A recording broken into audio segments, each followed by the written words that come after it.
siapa saja yang membenarkan pembohongan mereka dan membantu kezoliman mereka, falaisu minni walastu minhum, dia bukan umatku dan aku bukan nabinya.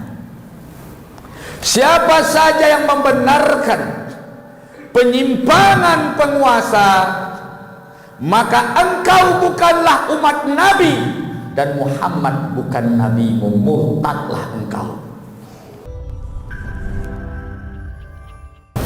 Alhamdulillahi rabbil alamin, wa bihi nasta'in ala umuri dunya waddin.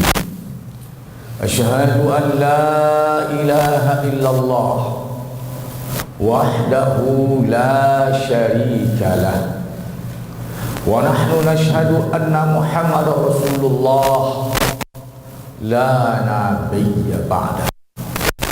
Allahumma salli wa sallim ala rasulikal karim Muhammadin sallallahu alaihi wasallam wa ala alihi wa ala ashabihi wa ala man ittaba'u bi ihsani ila yaumiddin.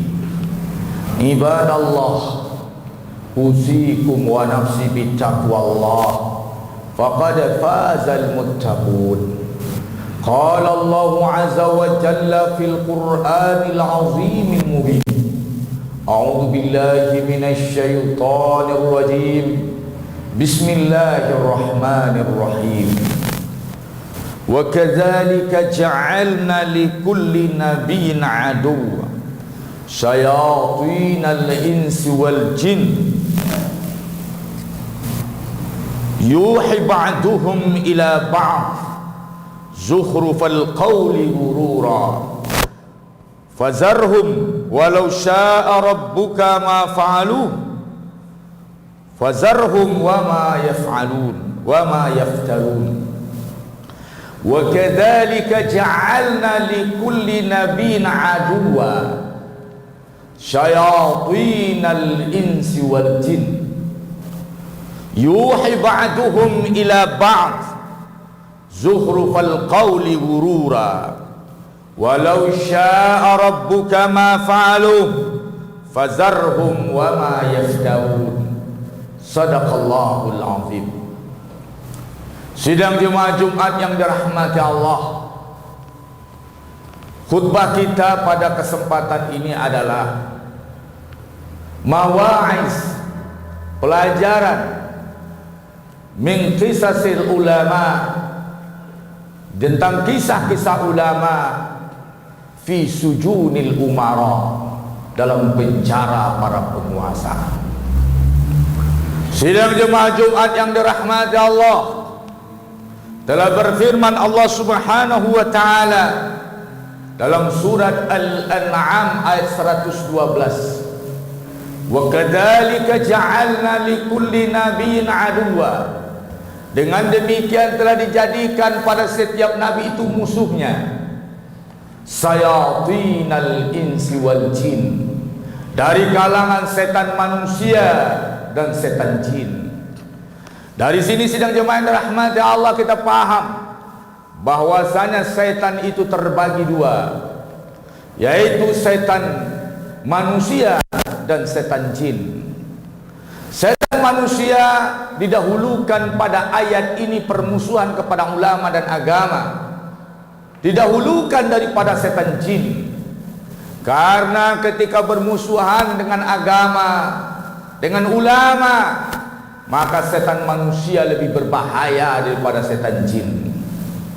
Sidang Jemaah Jumat yang dirahmati Allah, tidak pernah setan jin menangkap ulama, tidak pernah setan jin mengurung ulama, menyakiti ulama, mempenjarakan ulama, mengeksekusi ulama, tidak pernah. Yang ada itu sidang jemaah yang dirahmati Allah, setan manusia yang menembaki para aktivis dan yang lainnya, itu dilakukan oleh setan manusia, tidak pernah dilakukan oleh setan jin. Maka pada ayat ini didahulukan kalimat sayatinal ins, setan manusia, wal jin, dan setan jin, dalam rangka menjelaskan wa kadzalika ja'alna likulli nabiyyin aduwwa, dengan demikian kami jadikan pada Nabi itu musuhnya. Ketika Nabi Muhammad sallallahu alaihi wasallam dimusuhi oleh setan manusia dengan setan jin karena risalah yang dibawa bukan karena Muhammad bin Abdullah, bukan karena Musa, tetapi karena risalah atau ajaran yang dibawa karena Al-Quran,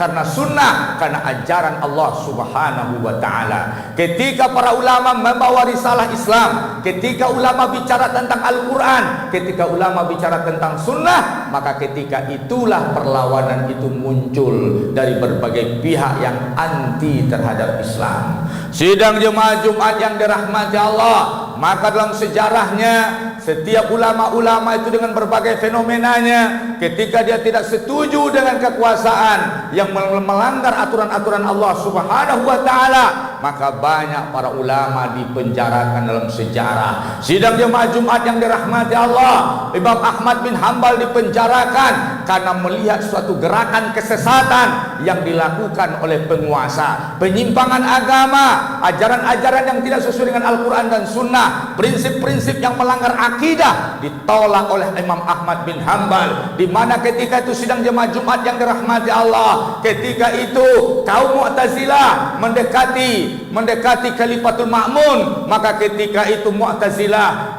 dengan keyakinan Al-Quran adalah makhluk, kekuasaan didekatinya.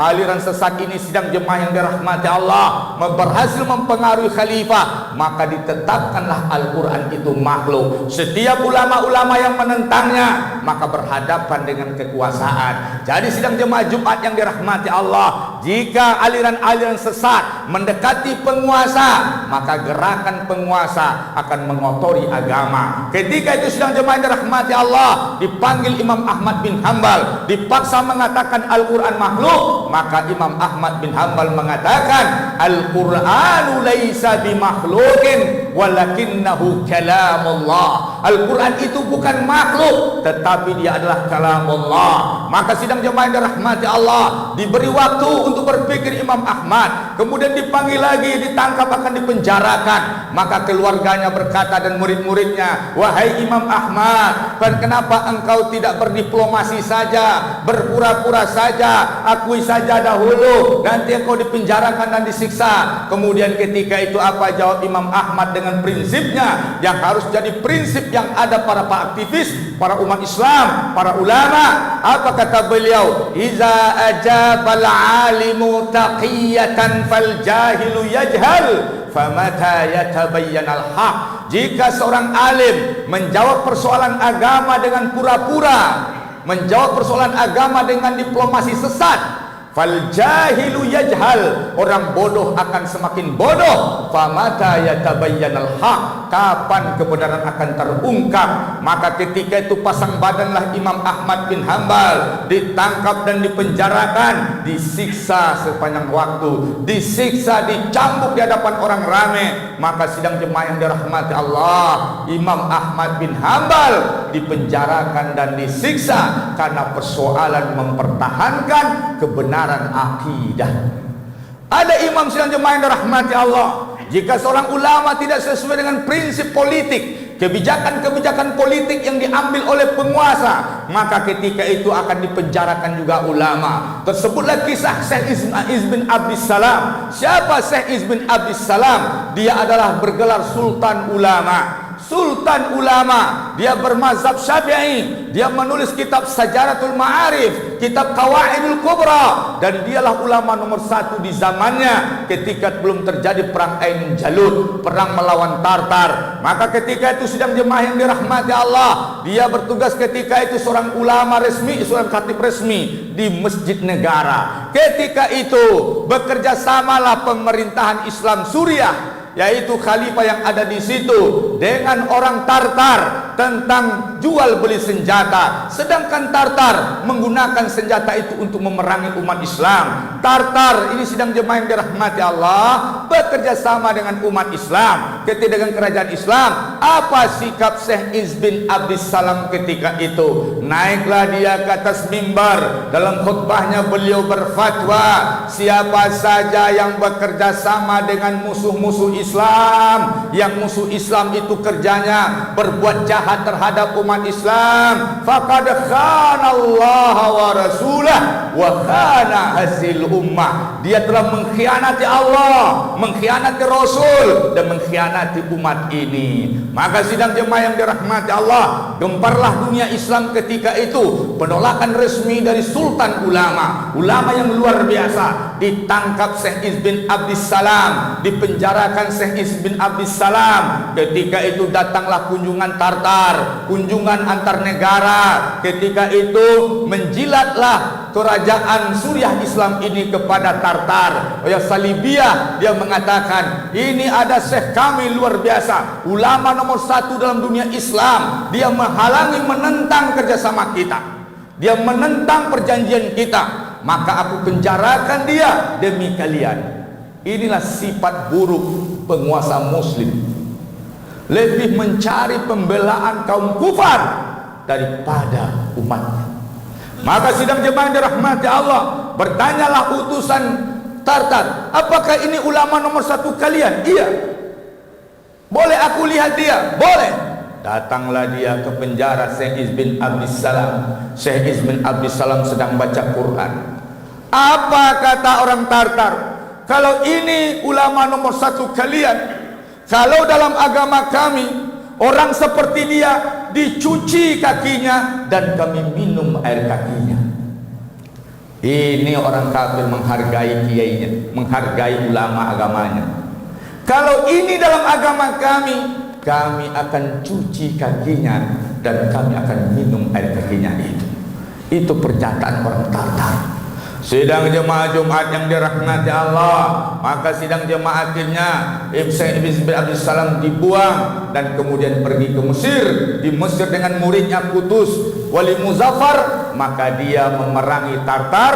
Tumbanglah Tartar ketika perang Ainun Jalut, dipimpin oleh murid Syekh Iz bin Abdissalam, Jenderal Qutus Wali Muzaffar, cucu Salahuddin Al-Ayyubi. Maka akhirnya berjayalah Islam, tumbang Tartar sebagai negara adikuasa di tangan Qutus Wali Muzaffar, didampingi oleh gurunya Syekh Iz bin Abdissalam. Sidang jemaah Jumat yang dirahmati Allah, jika ulama tidak mau dirangkul oleh penguasa, dipenjarakan juga. Imam Abu Hanifah Nu'man, Imam Abu Hanifah Nu'man, dialah yang pengasas, pemilik mazhab Hanafi. Beliau lahir di Kufah. Di zaman Bani Umayyah, beliau disiksa, dicambuk. Di zaman Ja'far Al-Mansur Bani Abbasiyah, maka dia dipenjarakan. Di umur 70 tahun, disiksa setiap hari, dicambuk tiap hari, maka meninggallah Imam Abu Hanifah Nu'man dalam penjara. Seorang ulama yang luar biasa, yang Anda kenal mazhab Hanafi, dari 4 mazhab Hanafi, Maliki, Syafi'i, Hambali. Maka sang Imam Abu Hanifah Nu'man meninggal dalam penjara, dicambuk dan diracun. Maka berakhirlah ulama di dalam penjara dan kematian dalam tahanan. Sidang jemaah Jumat yang dirahmati Allah, tahukah Anda ulama wanita di Mesir pada tahun 70-an? Pada tahun 70-an, pesanan dari Eropa, ketika pemerintah Islam bekerja sama dengan negara lain, sering salah satu syaratnya ulama-ulama yang tidak mau menjilat akan dihabisi. Ditangkaplah ulama wanita Zainab Ghazali, dipenjarakan Zainab Ghazali, ditulis dalam kitabnya Ayyamu fi Hayati, Dalam kitabnya Ayyamu fi Hayati, beliau ceritakan, aku ditangkap, dikurung sekian lama di tengah kegelapan. Kemudian aku diseret kepada sebuah ruangan yang sangat terang sekali dengan cahaya, sehingga aku tidak melihat apa yang ada di balik cahaya. Maka saat itu ternyata puluhan dan belasan anjing serigala yang lapar sudah berada di sekitarku. Mereka dengan aumannya, dengan kondisinya yang kelaparan itu, dimatikan lampu yang terang itu, baru aku lihat sang anjing menyerangku. Aku tutup mataku, aku berserah diri kepada Allah. Aku rasakan gigitan demi gigitan, serangan demi serangan. Aku yakin tubuhku sudah robek-robek dan hancur, tapi aku masih sadar aku dalam kehidupan ala qaidil haya. Akhirnya setelah selesai, aku ingin membuka mataku, dan aku yakin tubuhku sudah bermandi darah, dan aku mempersiapkan mentalku untuk menyaksikan tubuhku yang sudah robek-robek. Tetapi ketika aku buka mataku, ternyata tidak satu pun di tubuhku bekas luka, tidak satu pun di tubuhku yang robek.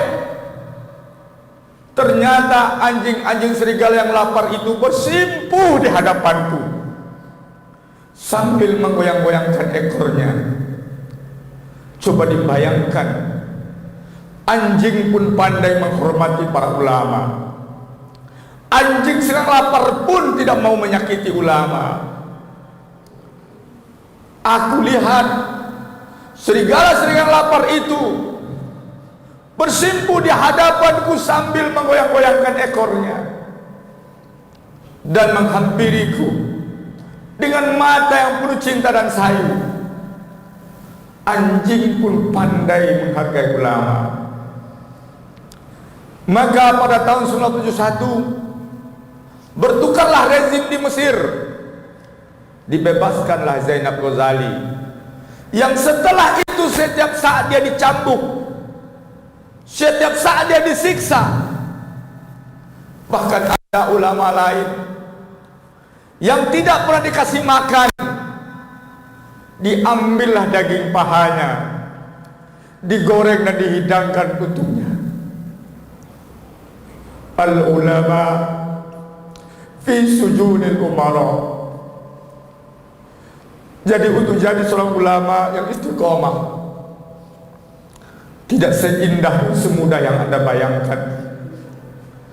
Qala Rasulullah sallallahu alaihi wasallam, Rasulullah bersabda, al-mautu fi ta'atillah khairun min ma'siyah min al-hayati fil ma'siyah. Mati dalam ketaatan lebih baik daripada Anda hidup dalam maksiat. Rasulullah bersabda, Al-Quran wa sultan sataftariqan nuru ma'al kitab. Al-Quran dan kekuasaan suatu saat akan berpisah jalan. Maka ikutilah Al-Quran ketika Al-Quran berpisah jalan dengan kekuasaan. Sidang jemaah yang dirahmati Allah, sangat banyak rangkaian nasib para ulama fi sujunil umara. Qala Rasulullah sallallahu alaihi wasallam, Rasulullah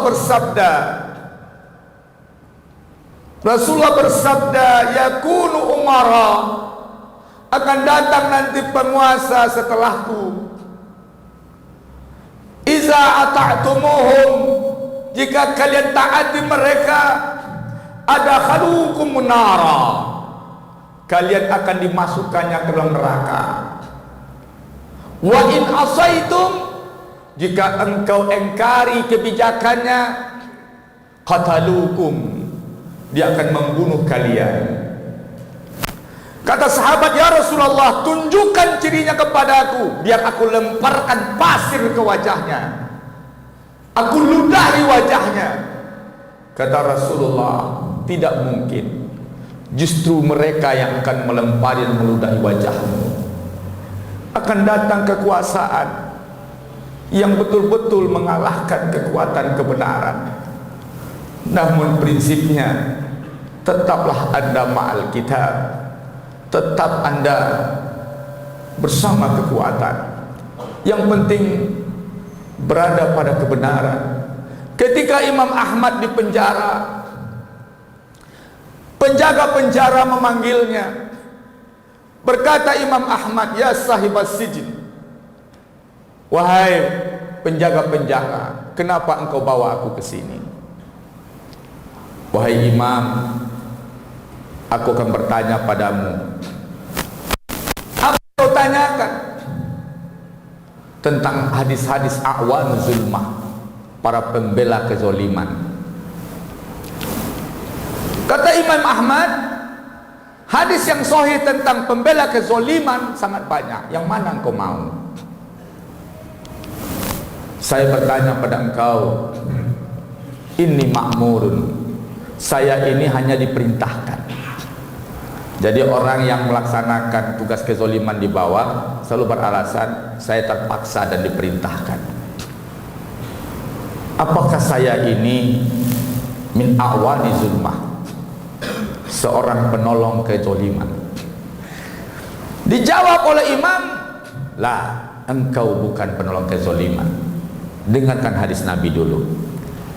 Qala Rasulullah sallallahu alaihi wasallam li Ka'ab bin Ujrah.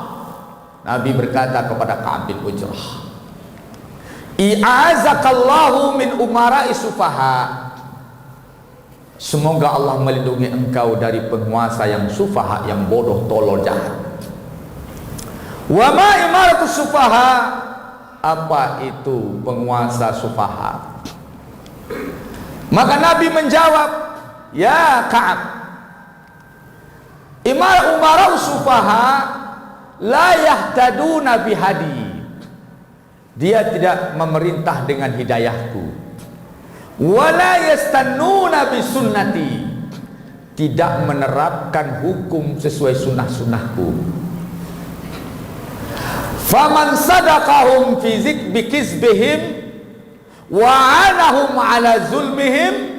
Siapa saja yang membenarkan pembohongan mereka dan membantu kezoliman mereka, falaisu minni walastu minhum, dia bukan umatku dan aku bukan nabinya. Siapa saja yang membenarkan penyimpangan penguasa, maka engkau bukanlah umat Nabi dan Muhammad bukan nabimu, murtadlah engkau. Wala yuriduna alayya haud. Saya tidak akan pernah beri kesempatan dia meminum air telagaku. Izan, wahai imam, apakah aku ini penolong kezoliman? Tidak, engkau bukan penolong kezoliman. Yang penolong kezoliman itu adalah yang memberikan makan mereka, yang mencucikan baju mereka, yang membantu kehidupan dunia mereka. Sedangkan engkau tidak. Engkau orang zolim itu sendiri yang terlibat dalam kezoliman mereka. Engkau bukan penolong kezoliman, tapi engkau yang berserikat dengan mereka. Engkau termasuk orang zolimnya. Fa'tabiru ya ulil absar la'allakum turhamun.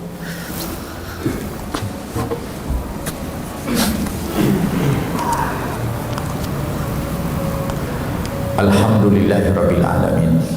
Asyhadu an la ilaha illallah wahdahu la syarikalah wa nahnu nashhadu anna Muhammad Rasulullah sallallahu alaihi wasallam. Ibadallah, usikum wa nafsi bi taqwallah faqad fazal muttaqun. Qala Allah azza wa jalla fil Qur'anil azimil mubin. A'udzu billahi minasyaitonir rajim. Bismillahirrahmanirrahim. Yauma taqallaba wujuhum fin nari. Ketika wajah mereka diseret dalam neraka. Yaquluna, mereka berkata, ya laitana ata'na Allah wa ata'na Rasulah. Ya Allah, sekiranya dulu kami mentaati Allah, mentaati Engkau ya Allah, dan mentaati Rasul. Wa qalu rabbana, dan mereka berkata, Rabb kami, inna ata'na sadatana wa kubara'ana fa'adalluna sabila. Kami dulu semasa di dunia telah mengikuti pemimpin penguasa-penguasa kami dan tokoh-tokoh kami. Fa'adalluna, mereka menyesatkan kami dan menyesatkan jalan kami. Rabbana, ya Allah, atihim di'afaini minal azab. Ya Allah, berikan untuk mereka azab 2 kali lipat. Wal'anhum la'nan kabira, berikan kutukan kepada mereka, kutukan yang luar biasa.